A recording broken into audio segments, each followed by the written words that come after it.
안녕하세요. 교육의 진심인 아빠 오너드림입니다.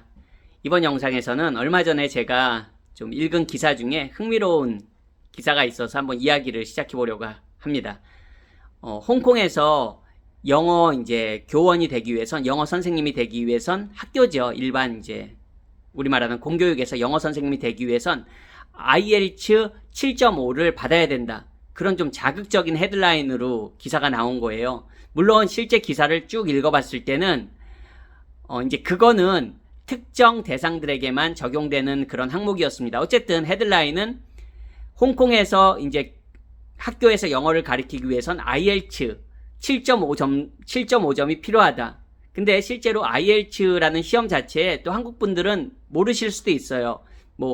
토플은 많이 들어보셨죠, 여러분? 토플 시험. 우리 미국 유학 갈 때 토플 시험 준비한다. 이름 정도는 그래도 많이 들어보셨을 거예요. 하지만 IELTS 같은 경우는 의외로 전 세계에서 토플보다 더 많이 응시자가 더 많지만 실제로는 한국에서는 많이 좀 모르시는 분들도 계신 것 같아요. 그냥 토플하고 같은 시험이고요. 호주랑 영국에서 개발한 시험인데 주로가 아니라 토플과 마찬가지로 IELTS 시험도 전 세계에서 유학 갈 때 다 통용되는 영어 공인 시험 중에 대표적으로 IELTS랑 토플이 있습니다. 한국 분들에게 토플이 조금 더 익숙한 것 뿐이고요.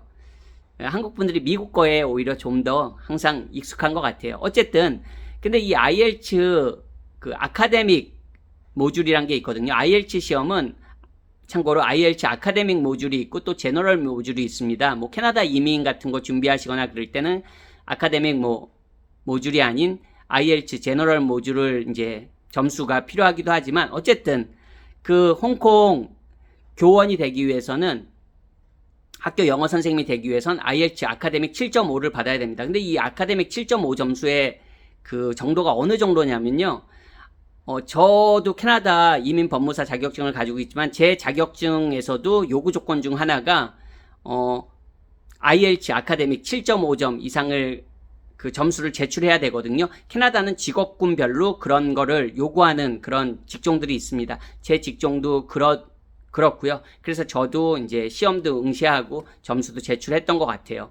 근데 어쨌든 이 7.5점이 굉장히 높은 점수입니다, 여러분. 보통 영어권 대학교 4년제 영어권 대학교 입학할 때 IELTS 점수를 요구하는 점수가 아카데믹 6.5거든요. 6.5 점수를 요구하는데 7.5라는 건 그렇게 만만한 점수는 아닙니다. 그냥 일반 사람들이 영어 좀 한다 그래서 시험 쳐가지고 나올 수 있는 점수는 절대 아니거든요. 물론 그 이상도 나오는 친구들도 있겠죠. 하지만 일반적으로 IELTS 7.5는 원어민도 그냥 무지하고 우습게 생각하고 들어가면 글쎄요. 원어민은 나오겠죠. 그래도 교육받은 원어민은. 하지만 교육을 받지 않은 원어민은 7.5가 안 나올 수도 있습니다. 실제로. 실제로 그렇습니다. 어쨌든 홍콩 교원이 되기 위해선 아까도 말씀드렸지만 나중엔 알고 봤더니 한국도 왜 교원 임용고시를 보고 교대 나오고 아니면 사범대학을 나오고 이런 자격들이 있듯이 홍콩도 마찬가지더라고요. 그런 자격 요건을 갖춘 사람들은 그냥 계속 영어 선생님을 할 수 있지만 새롭게 진입하는 사람들 그런 교원 임용고시나 어떤 이런 사범대학이나 이런 걸 나오지 않은 상태에서 영어 교사가 되기 위해서 도전하는 사람들에게 하나의 하나의 바를 만드는 거죠. 진입을 어렵게 하기 위해서. 그래서 반발도 나고, 그게 또 기사로 났던 것 같아요. 그런 기사를 제가 읽은 거고요. 그러면서 이런 생각을 했습니다. 만약에 한국에 이게 적용되면 정말 저도 영어를 가르치는 한 사람으로서 IELTS 7.5, 아카데믹 7.5를 이상 있어야지만 영어를 한국에서 학교에서 가르칠 수 있다. 그러면 제 입으로 좀 표현하기가 그렇지만 아마 절반 이상의 영어 선생님들은 절반이 뭡니까?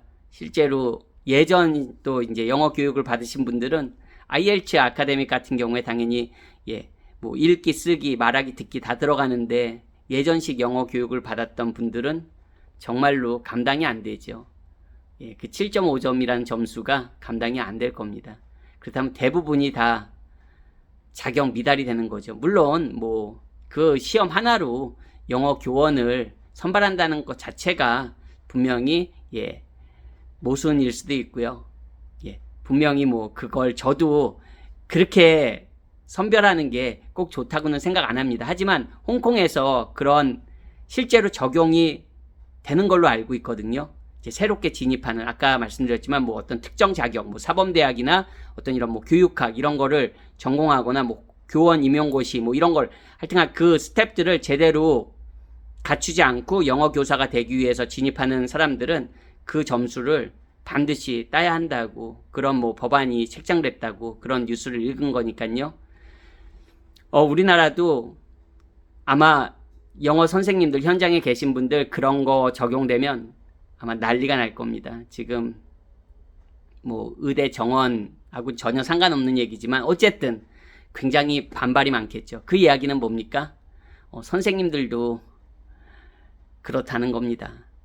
근데 오늘 실제로 하고 싶었던 얘기는 영어를 가르치는 사람들이 반성해야 됩니다. 대한민국은. 영어 교육에 종사하는 사람들이 정말 뼈를 깎는 그런 반성을 해야 된다고 저는 봅니다. 지금 아이들 내신 준비 기간일 거예요. 한국에서는. 이제 뭐 내신이라고 하면 학교 중간고사, 기말고사 이런 거 보는 거잖아요. 그러면 영어 시험 빠지지 않죠, 여러분. 뭐 예체능 과목은 빠질 수도 있지만 국영수 빠지지 않습니다. 그중에 영어 빠지지 않죠. 근데 영어 시험, 정말 학교 영어 시험을 시험지들을 보면 현장에서 영어를 가르치고 영어를 늘상 일상생활에서 사용하는 제 입장에서는 정말 좀 많이 어처구니가 없습니다. 근데 그런 시험 문제를 내는 사람들이 어쨌든 영어를 가르치시는 선생님들이시잖아요. 누가 강요해서 그런 문제들을 내시는지 그것까지는 제가 그 학교 내에서 그런 뭐 정치라고 하죠. 그 학교 내에서 그런 것까지는 제가 알 수 없지만 적어도 그렇게 계속 시험 문제들을 내는 것 자체가 저는 문제가 있다고 생각합니다. 그런 거를 맞추려고 아이들이 정말 좀 굳이 필요 없는 그런 한국식 영문법이라고 하죠. 한국식 영어. 그런 것들을 자꾸만 배우게 되거든요. 그럼 학원에서는 시험 점수가 좋게 나와야지 부모님들의 선택을 받기 때문에 또 학원에서는, 사교육에서는 그거에 또 초점을 맞춰서 막 뭐 똑같은 문제를 반복해서 정말 몇천 문제를 풉니다. 그런 내신 대비를 할 때 범위는 작고 막 거기서 비슷비슷한 문제를 막 몇백 문제, 몇천 문제씩 푼다고요. 많이 푸는 친구는 뭐 몇만 문제 풀지 않겠습니까?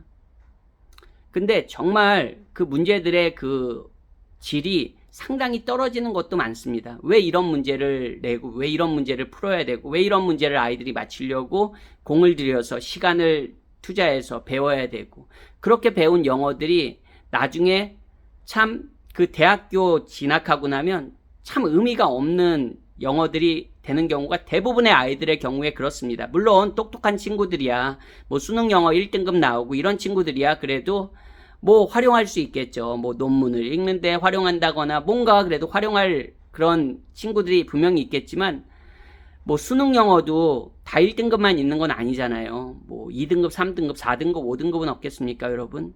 그런 친구들은 참고로 그렇게 배운 영어가 나중에 그 대학 입시 끝나면은 정말로 의미 없어지는 경우가, 그 친구들의 삶에서 의미 없어지는 경우가 대부분입니다. 저는 그런 현실이 너무 안타깝습니다, 개인적으로. 영어를 가르치는 뭐 사교육 현장이나 아니면 공교육이나 영어를 가르치는 사람들이 조금 더 자각하고 조금 더 현실적으로 사용할 수 있는 영어, 현실적으로 사용할 수 있는 영어가 뭐 영어회화 말하는 거 아닙니다, 여러분. 뭐 우리가 말하는 한국에서 배우는 뭐 영어회화, 여러분 밖에 나가보세요. 그런 영어회화만으로 뭐 구직 활동을 할 수 있고 해외에 나와서 공부를 할 수 있고 해외에 나와서 생활할 수 있는지 그냥 관광 영어 아닌다면 그런 건 별도 의미가 없습니다. 진짜 내가 뭐 영어를 잘할 수도 있고 못할 수도 있고 모두가 다 영어를 잘해야 될 필요는 없는 거니까요. 하지만 적어도 내 직업 분야, 내 전문 분야에 그런 영어로서 소통할 수 있는 그런 영어 능력이 한국 밖에서는 필요하거든요. 공부를 할 때도 그렇고 어떤 커리어를 이어나갈 때도 그렇고요.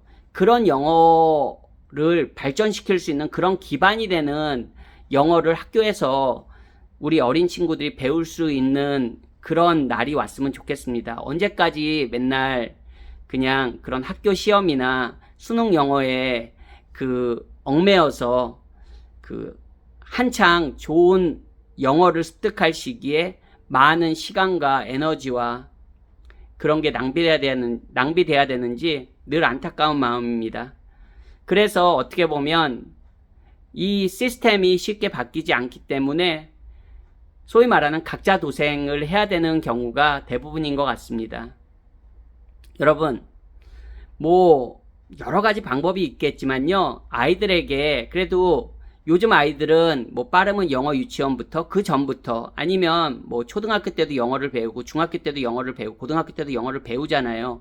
적어도 아이들이 공교육 안에서도 영어를 배우게 됩니다. 초등학교 때부터. 그러니까 가장 좋은 방법이라면 그래도 영어를 가르치는 사람으로서 그리고 영어를 일상생활에서 직업적으로 업무적으로도 사용하는 사람으로서 여러분 아이들에게 영어 책을 많이 읽히세요. 그 영어 교과서가 아니고요. 아이들의 영어 실력이 초보면 초보대로 아니면 중급이면 중급인대로 고급이면 고급인대로 그 실력에 맞게 아이들에게 영어로 된 책을 하루에 10분이면 10분 15분이면 15분 매일매일 읽게 하는 그런 습관을 어렸을 때부터 만들어 주세요.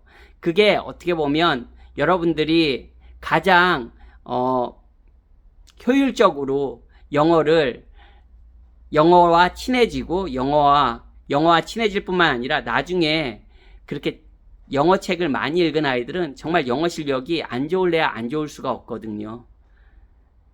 어떻게 보면 마지막에 그래도 여러분들이 그걸 누가 몰라 이렇게 말씀하시는 분들도 계시지만 그거를 실제 매일매일 실천하는 아이들과 그거를 매일매일 그렇게 독려하는 부모님들도 거의 안 계신 게 사실이에요. 한국 영어 교육 입장에서는 현실에서는. 그러니까 여러분들의 자녀들은 하루에 10분이라도 쉬우면 쉬운 대로 아니면 그 아이의 그 수준에 맞는 그 영어 책들을 구해가지고 그렇게 매일매일 영어 책을 꾸준하게 읽는 아이가 됐으면 하는 바람입니다. 오늘 영상도 시청해 주셔서 감사합니다. 안녕히 계세요.